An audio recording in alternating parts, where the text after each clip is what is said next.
Saudara, melonjaknya harga emas sejak beberapa bulan terakhir tidak mempengaruhi angka pernikahan di Kabupaten Nagan Raya. Hingga saat ini angka pernikahan di kabupaten setempat masih tergolong stabil. Di tengah melonjaknya harga emas khususnya di Kabupaten Nagan Raya, angka pernikahan di kawasan ini masih tergolong stabil. Sejak awal tahun hingga April 2025, tingkat pernikahan di Kabupaten Nagan Raya tergolong tinggi dengan rincian pada bulan Januari sebanyak 155 pernikahan, pada bulan Februari 96 pernikahan, dan Maret 12 pernikahan, serta April 85 pernikahan. Kepala Kantor Kementerian Agama Kabupaten Nagan Raya, Samhudi, menyampaikan berdasarkan data tersebut naiknya harga emas tidak menjadi tolok ukur utama kurangnya angka pernikahan. Dirinya juga menyampaikan bahwa pasangan yang melakukan pernikahan telah mempersiapkan emas atau mahar jauh-jauh hari sebelum harga emas melambung.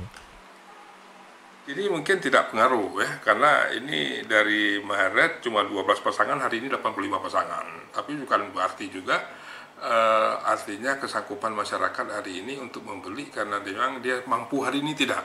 Bisa jadi ya, orang menikah itu kan butuh perencanaan ya, butuh persiapan, mereka sudah mempersiapkan diri dengan baik sebelumnya. Bisa jadi ketika menikah di hari ini, emasnya itu sudah dia pegang ya, emasnya bukan dia belikan hari ini gitu loh, sudah emas sebelumnya sudah dia siapkan mungkin sudah tahun lalu gitu.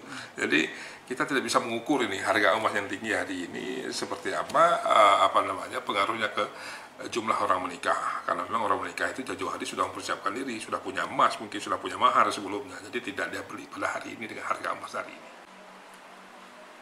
Dirinya juga berharap kepada keluarga dan juga pasangan yang hendak menikah dapat memikirkan hakikat utama pernikahan daripada mempermasalahkan angka mahar di tengah harga emas yang semakin tinggi saat ini.